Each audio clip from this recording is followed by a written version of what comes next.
Selectors की भारी गलती, दुबई में कैसे जीतेगा भारत? ये लगातार वो सवाल हैं जो भारतीय टीम के चयन के बाद पूछे जा रहे हैं। टीम इंडिया का सिलेक्शन जब हुआ तो उसमें 15 सदस्यीय टीम का जब ऐलान किया गया, उसमें एक सबसे सरप्राइजिंग एलिमेंट था, वो ये था कि भारतीय टीम सिर्फ 3 तेज गेंदबाजों के भरोसे दुबई में मुकाबले खेलने के लिए उतरने वाली है। आपको बता दें कि दुबई में जब टीम इंडिया अपने चैंपियंस ट्रॉफी के मुकाबले खेलेगी, लीग स्टेज के 3 मैचेस टीम इंडिया को खेलने हैं। 20 तारीख को भारत का पहला मुकाबला होगा दुबई में बांग्लादेश के खिलाफ में। 23 फरवरी को टीम इंडिया खेलेगी पाकिस्तान के खिलाफ में और फिर 2 मार्च को टीम इंडिया का सामना होने वाला है न्यूजीलैंड से। हम सबको पता है कि पाकिस्तान की टीम भी हमारे खिलाफ अच्छा परफॉर्मेंस करने की पूरी पुरजोर कोशिश करती है, लेकिन आप सबको मालूम होगा कि हर टीम, जितनी भी टीमों का ऐलान अभी तक 15 सदस्यीय टीम का ऐलान हुआ है, उसमें स्पिनर्स तो हैं, लेकिन अपनी पेस आक्रमण से समझौता नहीं किया गया है। लेकिन टीम इंडिया के लिए जब कप्तान रोहित शर्मा और अजीत अगरकर ने मिलकर के टीम को चुना, मुंबई में जब बैठक हुई 2.5 घंटे की मैराथन बैठक के बाद जब फैसला किया गया कि आखिरकार ये 15 खिलाड़ी टीम के अंदर में आने वाले हैं, तब ये सवाल उठा कि मोहम्मद सिराज को टीम से बाहर का रास्ता क्यों दिखाया गया है। और खबर यह है कि मोहम्मद सिराज को इसलिए टीम से बाहर बिठाना पड़ा क्योंकि आपके पास में आप स्पिन हेवी टीम बनाना चाहते थे। रोहित शर्मा की कप्तानी के अंदर में टीम इंडिया, अगर आपको याद हो, तो वर्ल्ड कप जीती थी 2024 के जून में। और उस वर्ल्ड कप से पहले भी अगर आप देखें तो टीम के अंदर में रिंकू सिंह को बाहर करके युजवेंद्र चहल को टीम के अंदर में शामिल किया गया था। उसके बावजूद रोहित शर्मा ने कहा था कि हम देखेंगे, हम ट्रिक लगाएंगे, कमाल करेंगे। लेकिन जब टीम इंडिया अमेरिका गई, वहां पर जब हमने मैचेस खेले तो हम सबने देखा कि चहल को एक भी मैच में खेलने का मौका नहीं मिला। यानी टीम इंडिया ने टीम में चुना तो जरूर, लेकिन मौका एक भी मुकाबले में नहीं दिया। अब ऐसे में सवाल है, क्या सिलेक्टर्स ने भारी गलती कर दी है? आपको वैसे भी चैंपियंस ट्रॉफी से पहले सिर्फ 3 वनडे मैचेस खेलने का मौका मिलेगा अगेंस्ट इंग्लैंड, जो कि 6 फरवरी से 12 फरवरी के बीच में खेला जाएगा। अब इसमें सबसे बड़ा सवाल यह है कि आप भारत में जब आप खेलेंगे तो वहां पर अपने प्लेयर्स को कैसे परखेंगे कि आपको यह अंदाजा हो जाएगा कि दुबई के अंदर में जाकर के आपके पास में स्पिनर्स ही प्ले में आएंगे, क्योंकि भारत के कंडीशंस थोड़े अलग होने वाले हैं। अगर आप दुबई में जाएंगे, जिस वक्त में, जिस हफ्ते में आपको मैचेस खेलने हैं दुबई के अंदर में, उस समय थोड़ा सा ठंड वहां पर होगा, ड्यू का भी फैक्टर आएगा। तो क्या टीम इंडिया टॉस के ऊपर ज्यादा डिपेंडेंट होना चाहती है कि टॉस जीतो, पहले गेंदबाजी करो और बाद में जब चेस करने के लिए आओ, वहां पर आपके पास मौका होगा कि आप बल्लेबाजी करोगे, जब ओस पड़ेगा तो स्पिनर्स की गेंदें आप ग्रिप नहीं कर पाते हैं स्पिनर्स, तो उसका फायदा मिलेगा। अब इसमें सवाल यह है कि आपने उस गेंदबाज को ड्रॉप कर दिया है जिस गेंदबाज ने पिछले 1.5 सालों के अंदर में सबसे ज्यादा विकेट्स निकाले हैं। 2022 से लेकर के 2024-25 की अगर हम बात करें तो अभी तक वनडे जितने ही मैचेस खेले हैं, कुल मिलाकर 43 मुकाबलों के 42 पारियों में मोहम्मद सिराज ने शानदार इकोनॉमी और औसत से 71 विकेट निकाले हैं। और ये बता रहा है कि मोहम्मद सिराज का टेस्ट परफॉर्मेंस भले ही उतना बेहतर ना रहा हो, लेकिन वनडे फॉर्मेट में सिराज की शानदार गेंदबाजी जो है उनका साथ देती हुई नजर आई है। ऐसे में तमाम एक्सपर्ट्स भी सवाल उठा रहे हैं कि आखिरकार आपके पास जो आपकी जो टीम है, क्या वो टीम इस तरीके की है जहां पर आप उस टीम के साथ में चैंपियंस ट्रॉफी जीतने का बिल्कुल मादा रखते हैं, या आप थोड़े डिफेंसिव हो गए इस बात को लेकर के कि आप स्पिनर्स खिलाएंगे। नंबर 8 तक की बल्लेबाजी अगर आपको चाहिए ही थी तो फिर नीतीश कुमार रेड्डी को ही आप वहां पर खिला लेते ताकि आपके मीडियम पेस ऑप्शन मिलता। फिलहाल भारतीय टीम की जो 11 बनती नजर आ रही है उसके मुताबिक रोहित और गिल तो ओपनिंग करेंगे। नंबर 3 के पोजीशन पर अगर बल्लेबाजी की बात करें, विराट कोहली होंगे, 4 पर अय्यर होंगे, 5 पर केएल, 6 पर हार्दिक पांड्या होंगे। असली परेशानी नंबर 7 और 8 को है।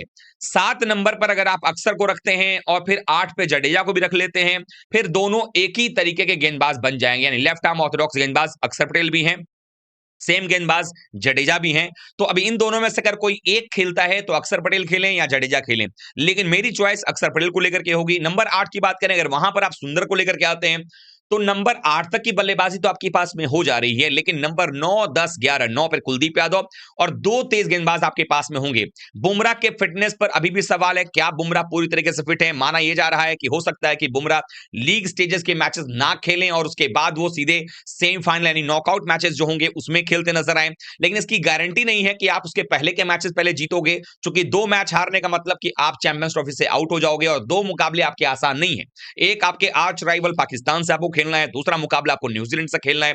तो सबसे बड़ा सवाल यहीं पर बनता है कि आपकी जो टीम कॉम्बिनेशन आप बनाएंगे उसमें 3 तेज गेंदबाज प्लस हार्दिक पांड्या होने चाहिए, ना कि दो तेज गेंदबाज प्लस हार्दिक पांड्या। क्योंकि अगर आपने बुमराह को ना खिलाया, अर्शदीप और शमी खेले, तो शमी के साथ इंजरी का प्रॉब्लम ये रहा है कि उनके घुटने की अभी इंजरी कैसी है, कितना रिकवर कर पाएंगे, कितना कर पाए हैं, वो आपको इंग्लैंड सीरीज में पता चल जाएगा।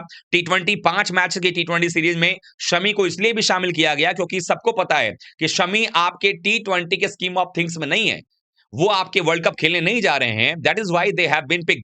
तो अब यहां पर अगर देखें तो जो सिचुएशन बन रहा है वहां पर यह है कि शमी अगर आपके नहीं खेल रहे हैं, अगर अचानक से पता चला कि कोई उनको नी की इंजरी दोबारा से उभर करके आ गई है, तो ऐसे में फिर भारतीय टीम के पास में कोई और चारा नहीं रह जाएगा टीम बदलने के। लेकिन अगर ये हालात चैंपियंस ट्रॉफी में होते हैं, अचानक से किसी बीच मैच के अंदर में शमी के साथ एक प्रॉब्लम हो जाती है, जब तक आप रिप्लेसमेंट लेंगे तब तक आपका एक और मैच जो है वो निकल चुका होगा और वो भारी पड़ सकता है टीम इंडिया के ऊपर में।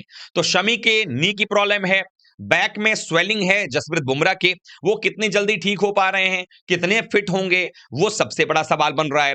तो अगर आपके पास जो तीन तेज गेंदबाज हैं, अर्शदीप, बुमराह और शमी, इनमें से बुमराह को सब्जेक्ट टू फिटनेस कहा गया है, शमी फिट होकर के अभी आ ही रहे हैं, अर्शदीप सिंह के पास में इतने बड़े प्लेटफॉर्म पर परफॉर्मेंस करने का एक तरीके से वनडे फॉर्मेट में पहली बार ऐसा अवसर मिलने वाला है।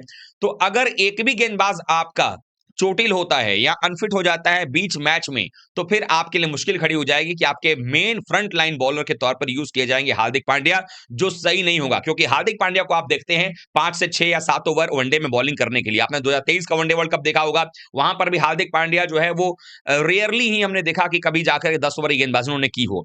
क्योंकि छठे बॉलर की भूमिका जो होती है, दो गेंदबाज मिलकर के पांचवें बॉलर की भूमिका को पूरी करते हैं। तो यहां पर सवाल यह कि आप 3 स्पिनर्स खिलाएंगे और अगर ड्यू आता है और आपकी बल्लेबाजी पहले आ जाती है, उस केस में आप सामने वाली टीम को कैसे रोक पाएंगे, यह सबसे बड़ा सवाल है। इसलिए कहा जा रहा है कि भारत क्या एक एक्स्ट्रा पेसर के साथ जा सकता था, क्या वो 4 पेसर्स होने चाहिए थे, 3 ही स्पिनर रखने चाहिए थे, अक्सर या जडेजा में से कोई एक हो सकता था, चूंकि सुंदर आपके लिए वेरिएशन लेकर के आते हैं, ऑफ स्पिनर भी हैं, बाएं हाथ से बल्लेबाजी करते हैं, तमिलनाडु के लिए भी नंबर 3 पर बैटिंग करते नजर आए हैं। ये वो सवाल है जिसके जवाब अब आने वाले वक्त में मिलेंगे। लेकिन आपको क्या लगता है, क्या आप सब ये समझ रहे हैं कि जो टीम इंडिया का चयन हुआ है उसके हिसाब से भारतीय टीम बिल्कुल सही चुनी गई? चूंकि दुबई में लगभग 2 सप्ताह अभी हमें और इंतजार करना पड़ेगा, जब आपको एग्जैक्ट मौसम का पता चलेगा कि दुबई के अंदर में, चूंकि वहां की जो विकेट होती है काफी रॉक सॉलिड होती है, काफी हार्ड सरफेस होता है, बल्लेबाजों के लिए बहुत कुछ होता है। पेसर्स को हमने हालिया दिनों में खूब देखा है वहां पर गेंदबाजी करते हुए, विकेट्स निकालते हुए। अभी कुछ दिनों पहले मुकाबला हुआ था, वहां पर फजल हक फारूकी ने जो है फाइफर निकाला था, अफगानिस्तान के तेज गेंदबाज हैं, काफी कमाल की गेंदबाजी जो है यहाँ पर पेसर्स को मदद मिलती है। हमने पाकिस्तानी गेंदबाजों को यहां से जो है मदद एक्सपेक्ट करते हुए निकालते हुए देखा है। तो सवाल यही बन रहा है कि क्या भारतीय टीम को एक पेसर और रखना चाहिए था, खासकर सिराज जैसा गेंदबाज, जो कि इस वक्त आपको जिस लेंथ पे बॉल डालता है वनडे क्रिकेट में, वो सामने वाली अपोजिशन टीम के लिए मुश्किल खड़ा कर सकता था। लेकिन अब देखना होगा आने वाले समय भारतीय टीम किस तरीके से प्लेइंग 11 बना रही है, क्या कुछ हो रहा है, क्या शमी, बुमराह और अर्शदीप तीनों खेलेंगे, तब तो काम बनेगा। लेकिन वही है सवाल इंजरी को लेकर के। 11 का एक तरीके से ऐलान पहले ही कर दिया चयनकर्ताओं ने, चूंकि जिस ऑर्डर में टीम बताई गई उस हिसाब से अगर देखा जाए तो जो 11 हैं वो पहले ही फिक्स हो चुके हैं। केएल राहुल आपके फर्स्ट चॉइस विकेट कीपर होंगे, वो 11 में होंगे। शुभमन गिल आपके फर्स्ट चॉइस ओपनर होने वाले हैं, वो होंगे, यानी जायसवाल बैठेंगे बाहर, पंत बाहर बैठेंगे। उसके अलावा आपको 3 तेज गेंदबाज में से कोई एक ही खेलेगा, जड्डू बाहर बैठे हुए हैं। तो कुल मिलाकर के ये 11 आप उन्होंने चुने हुए हैं। आपकी नजर में प्लेइंग 11 क्या होनी चाहिए बताइएगा, और क्या आपको भी लगता है कि वाकई में जो गलती है वो सिलेक्टर्स ने कर दी है, एक पेसर खास करके सिराज के रूप में और होना चाहिए था? कमेंट करके बताइएगा, वीडियो को लाइक कीजिएगा, शेयर कीजिए, चैनल सब्सक्राइब कर लीजिएगा। मिलते हैं फिर से किसी और बड़ी खबर के साथ, तब तक आप सभी का बहुत बहुत धन्यवाद। थैंक यू सो मच दोस्तों।